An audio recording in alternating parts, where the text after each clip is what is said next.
ইরানের সঙ্গে যুদ্ধবিরতির মেয়াদ বাড়ানোর ঘোষণা দিয়েছেন মার্কিন প্রেসিডেন্ট ডোনাল্ড ট্রাম্প। একই সঙ্গে ইরানি বন্দরগুলোতে অবরোধ অব্যাহত রাখবে বলে জানিয়েছেন তিনি। তিনি জানান, পাকিস্তানের অনুরোধে যুক্তরাষ্ট্র ইরানের সঙ্গে যুদ্ধবিরতির মেয়াদ বাড়াবে এবং ইরানি বন্দরগুলোতে অবরোধ অব্যাহত রাখবে।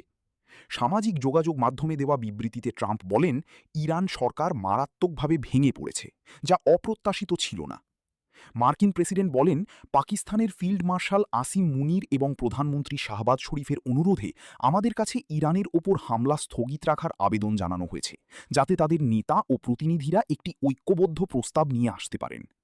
ট্রাম্প আরও বলেন, আমি আমাদের সামরিক বাহিনীকে অবরোধ অব্যাহত রাখার নির্দেশ দিয়েছি এবং অন্যান্য সব দিক থেকে প্রস্তুত ও সক্ষম থাকতে বলেছি। প্রস্তাব জমা দেওয়া এবং আলোচনা কোনো একটি সিদ্ধান্তে না পৌঁছানো পর্যন্ত আমি যুদ্ধবিরতির মেয়াদ বৃদ্ধি করছি। এদিকে যুক্তরাষ্ট্র ঘোষিত যুদ্ধবিরতির মেয়াদ বাড়ানোর সিদ্ধান্তকে স্বাগত জানিয়েছেন জাতিসংঘ মহাসচিব আন্তোনিও গুতেরেস। জাতিসংঘ মহাসচিবের মুখপাত্র স্টিফেন দুজারিক এক বিবৃতিতে জানান, গুতেরেস এই উদ্যোগকে স্বাগত জানিয়েছেন। তিনি মনে করেন এটি উত্তেজনা প্রশমন এবং ইরান ও যুক্তরাষ্ট্রের মধ্যে কূটনীতি ও আস্থা তৈরির পরিবেশ সৃষ্টিতে সহায়ক হবে।